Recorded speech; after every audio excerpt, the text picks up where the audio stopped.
Dạ. Euh, Bonjour monsieur, bonjour tout le monde. Aujourd'hui, j'aimerais représenter le FinLab 4 et vous présenter cinquième chapitre avec le thème de la propriété industrielle. Les membres du FinLab comprennent Bảo Nhi, Trường Thông, Đức Duy, Thanh Tuyến et moi, Tú Thanh. Maintenant, nous allons étudier la première question. Wow, wow. Analyse du principe du premier déposant et du principe de priorité. À qui s'appliquent ces principes? Pour le principe du premier déposant, en cas de demande multiple de personnes différentes enregistrées auprès d'un brevet ou non significativement différents les unes des autres, le brevet ne peut être délivré que pour les demandes valables ayant une date prioritaire ou la date de dépôt la plus ancienne. Parmi les demandes remplissant les conditions pour être délivré un brevet, selon l'alinéa 1 de l'article 90 de la loi sur la propriété intellectuelle. En cas de demande multiple et remplissant les conditions d'octroi de la protection et la même date de priorité pour la date de dépôt, dès lors que le décret de protection ne peut être accordé qu'à une seule demande d'entité qui, selon l'accord de tous les déposants, si aucun accord n'est conclu, toutes les demandes ont été refusées pour être projetées selon l'alinéa 3 de l'article 90 de la loi sur la propriété intellectuelle. Par exemple, deux personnes inventent une technologie identique, mais celle qui la dépose en premier obtiennent la protection du brevet. Pour le principe de priorité, selon l'alinéa 1 de l'article 91 de la loi sur la propriété intellectuelle, le déposant a le droit d'enregistrer des brevets revendiquant la priorité sur la base de la première demande d'enregistrement du même objet de protection, s'il remplit les conditions. Ainsi, ce principe s'applique lorsqu'il y a au moins deux demandes d'enregistrement pour le même objet, afin de protéger les droits et les intérêts du déposant, qui ne peut pas déposer simultanément dans plusieurs pays. Par exemple, une entreprise vietnamienne dépose une demande d'enregistrement de la marque X au Vietnam le 1er janvier 2025. Selon le principe de priorité, cette entreprise dispose de 6 mois jusqu'au 1er juillet 2025 pour déposer la même demande aux États-Unis, en France ou au Japon, tout en conservant la date de priorité du 1er janvier 2025. C'est pourquoi, si une autre entreprise aux États-Unis tente d'enregistrer la marque X au mars 2025, la demande de l'entreprise vietnamienne sera toujours prioritaire grâce à la date de dépôt initiale du 1er janvier 2025. Ces principes s'appliquent aux entreprises, aux inventeurs, aux créateurs de marques, aux déposants de dessins et modèles qui souhaitent protéger leur innovation, marque et design à l'international et répondre à toutes les conditions légales. En conclusion, le principe du premier déposant avantage celui qui dépose en premier pour obtenir un droit exclusif, tandis que le principe de priorité permet d'étendre la protection à l'international tout en gardant la date de premier dépôt.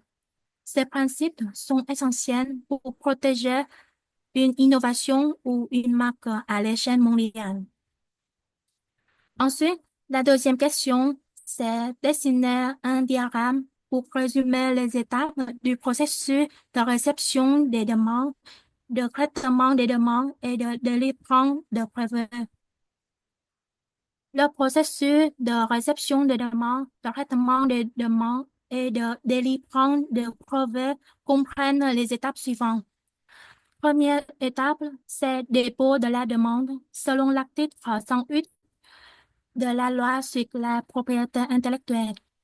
Deuxième étape, c'est examen de la forme avec le délai d'un mois à compter de la date de la demande selon l'article 109. Troisième étape, c'est publication de la demande au plus tard le 19e mois à compter de la date de la demande ou date de priorité selon l'article 110. Quatrième étape, c'est demande de vérification du contenu de la demande. Dans le,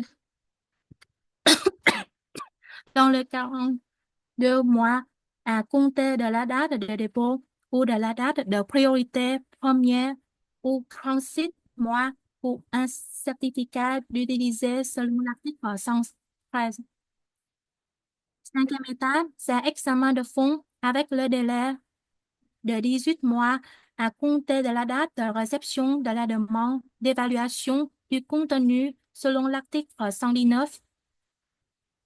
Et sixième étape, c'est rejet de la demande ou délivrance du brevet selon l'article 117 et 118.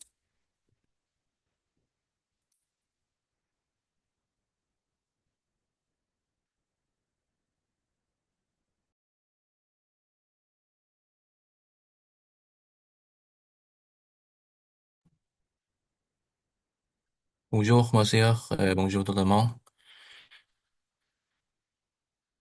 Ensuite, je vais vous présenter exercice 1 et exercice 2. Premièrement, c'est l'arrêt 117 en 2015. Résumé de l'arrêt. Selon le brevet nombre 1928 délivré à Rhône, Poulon Agrochimie est actuellement détenu par BIS. SAS, la protection couvre un mélange d'insecticides à base de chlornicotine, d'imidacloprid, acétamipride et d'insecticides à base de fipronil. Ce brevet est valable pendant 20 ans à compter du 20 mars 2001, garantit à Bayer SAS des droits exclusifs sur ces composés chimiques. Le 5 juillet 2013, Bayer SAS a découvert que la société Nonfac produisait et distribuait des insecticides nommés Cespagon et Hummer, contenant, contenant à la fois du fipronil et de l'imidacloprid sans son autorisation.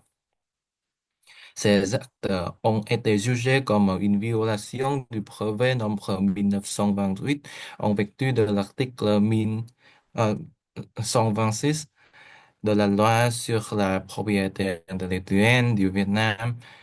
Bayer SAS, en tant que propriétaire du brevet, possède le droit exclusif d'utiliser et d'interdire l'utilisation de ces inventions pendant la période de protection du brevet. Le demandeur a présenté plusieurs requêtes, notamment l'arrêt de la production et de la distribution des produits litigieux, le rappel de produits du marché, le paiement de certains frais et des excuses publiques. Le tribunal a accepté les demandes concernant ceux de la production et de la distribution, le rappel des produits et les excuses publiques. La demande relative au paiement des frais d'avocat n'a été acceptée comme partie.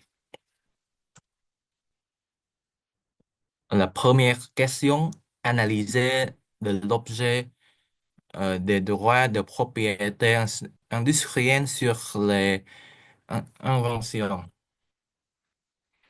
Selon la clause 12 de l'article 4 de la loi sur la propriété intellectuelle, les inventions sont une solution technique sous la forme d'un produit ou d'un procédé pour résoudre un problème spécifique en appliquant les lois de la nature.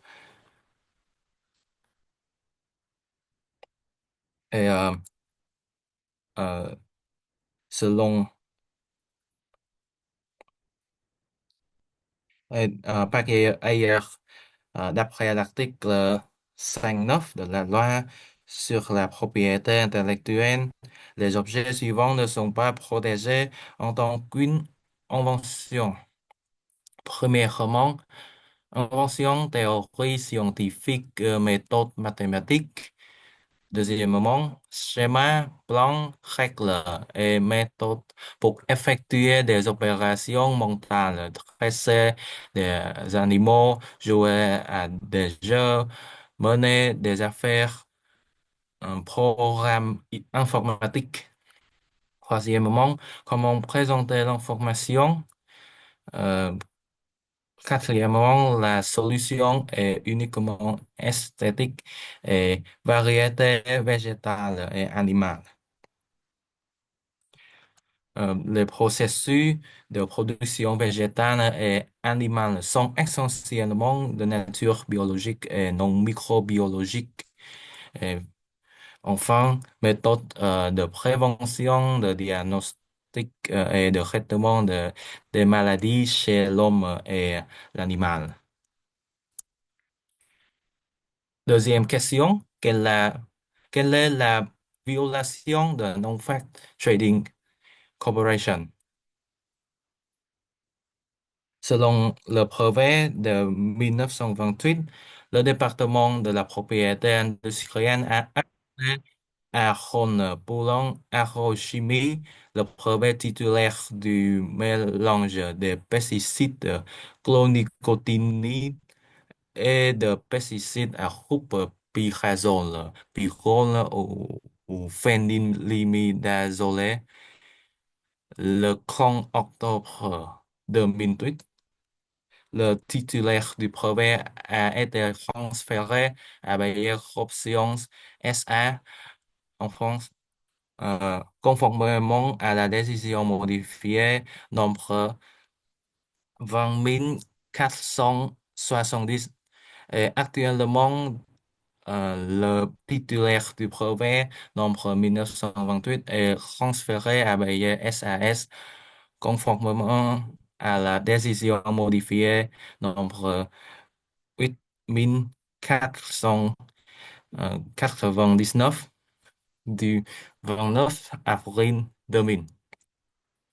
La validité de ce brevet est de 20 ans à compter du 20 mars 2001. Le champ de protection comprend les pesticides A appartenant au groupe chlornicotinides tels que l'imidacloprid, l'acémiprid ou le P3.20, le pesticide B et le fipronil.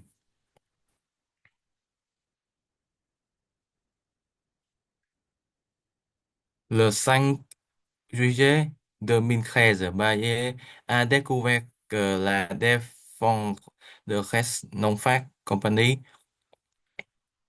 produisait et diffusait un produit pesticide appelé Cespagon contenant du fipronil et de l'imidacloprid que Bayer avait protégé dans le brevet nombre 1820 1928.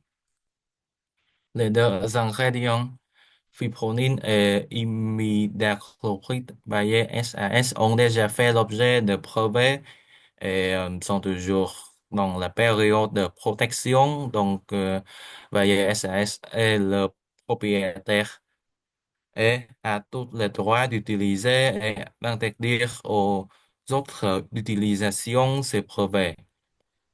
L'acte d'utiliser les ingrédients fipronine et imidacloprid sans l'autorisation du propriétaire baillet SAS pour produire, emballer et distribuer les pesticides nommés Cespagon et Humet par Nonfat Trading Company pendant la période de protection du brevet et violer des droits sur l'invention tels que prescrit dans l'article 126 de la loi sur la propriété intellectuelle.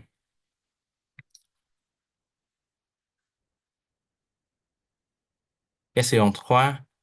Décision d'accorder un brevet pour le fipronil et l'imidacloprid sur quelle base juridique?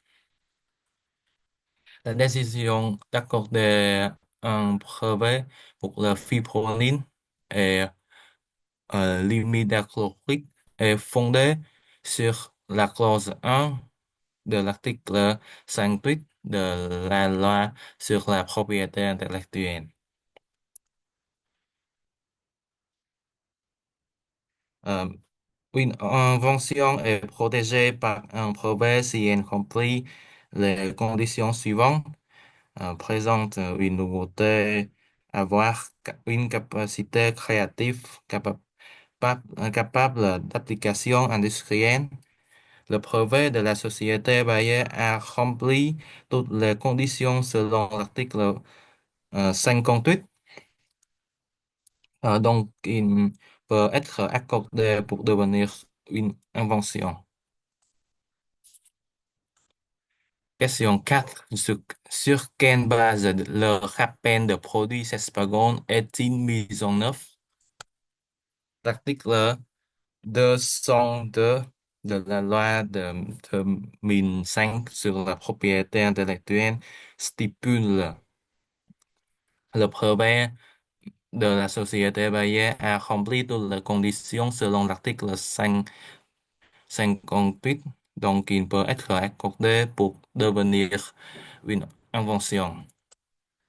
En vertu de l'article de 202, il n'existe pas de mesure telle que le rappel de produit.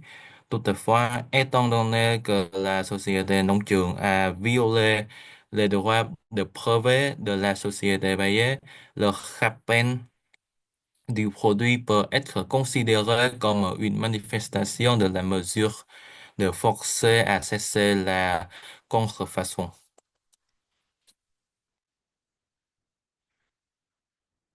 L'article 202 de la loi de 2005 sur la propriété intellectuelle stipule le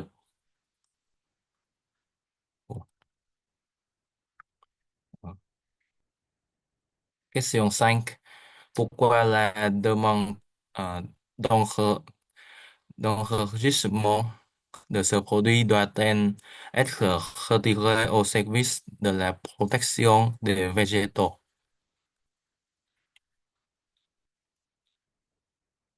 Le service de la protection des végétaux n'a pas pour fonction de vérifier la propriété intellectuelle ou l'enregistrement des brevets. Il s'agit de la compétence de l'Office national du droit de la propriété intellectuelle. La demande d'enregistrement de ce produit doit donc être retirée auprès de la service de la protection des végétaux. Question 6. Nông euh, Trading Company a-t-il le droit d'enregistrer des produits contenant des ingrédients fipronil et imidacloprid? Nông Phát n'est pas autorisé à enregistrer des produits contenant les deux ingrédients fipronil et imidacloprid pour des raisons suivantes. Premièrement, la durée d'un brevet de 20 ans. ce litige survient dans ce délai. Deuxièmement, sur la base de la conclusion d'évaluation nombre SC 003 13 YC sur KLGD en date du 13 septembre 2013 de l'Institut des sciences de la propriété intellectuelle du ministère des sciences et de la technologie, le produit pesticide Cespergon 750 WP fabriqué et distribué par Nonfa Company contient les ingrédients fipronil et imidacloprid qui sont des éléments contrefaisants de l'invention protégée au point 1, 4, 6, 7, 19 et 20 du brevet exclusif nombre 1928 de Bayer SAS. Ainsi, avec cette conclusion d'évaluation, il existe une base pour déterminer que le produit pesticide Cesipogon avec les ingrédients actifs fipronil et imidacloprid, un produit par non-fait est illégal et est considéré comme un acte de violation de la propriété intellectuelle de l'invention de Bayer comme stipulé dans l'article 100 126 de la loi sur la propriété intellectuelle. Question 7. Quelle est la sanction pour s'être publiquement excusé auprès du plaignant dans les médias, dans 15 journaux? Les excuses publiques présentées au plaignant dans les médias font partie des dispositions du droit civil, plus précisément, conformément à la clause 5 de l'article 34 du Code civil 2013. La personne lésée a le droit de demander au contrevenant de mettre fin à la violation, de demander une correction des excuses publiques et une indemnisation pour les dommages. Dans la loi sur la propriété intellectuelle, la mesure consistant à forcer des excuses publiques est prévue aux articles 104, 198 et 202, plus précisément, en vertu de la point B, clause 1, article 198, le titulaire du droit de propriété intellectuelle a le droit de demander à l'organisation ou à l'individu qui a commis un acte portant atteinte au droit de propriété intellectuelle de s'excuser publiquement et d'apporter des corrections. En vertu de la clause 2, l'article 202, les excuses publiques et la correction font partie de mesures civiles visant à arrêter les violations des droits de propriété intellectuelle. Basé de détermination du paiement de, des honoraires d'avocat 59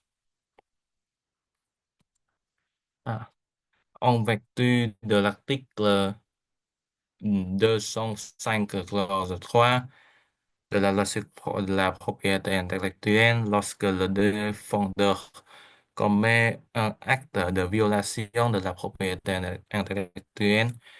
Le demandeur a le droit de demander au tribunal de forcer le défendeur à payer des frais raisonnables pour engager un avocat. Dans le jugement, il a été déterminé que le défendeur avait commis un acte de violation des droits de propriété intellectuelle. Par conséquent, le demandeur a le droit de demander au défendeur de payer des honoraires d'avocat un montant de 59 000 millions, euh, environ, environ 60 millions Việt Nam đồng. Par conséquent, la résolution de la Cour dans ce litige est raisonnable. À votre avis, la résolution de la Cour dans ce différend est-elle appropriée? Expliquez pourquoi. Selon mon groupe, la résolution de la Cour dans ce différend est appropriée. Le défendeur a confondu la marque de le brevet dans cette affaire. La Cour a correctement déterminé que le litige portait sur des droits de propriété industrielle. La Cour a arrêté d'actes liés à la contrefaçon de brevets, notamment l'acte d'importation de produits liés à ce pesticide. C'est l'un des actes d'utilisation de l'invention.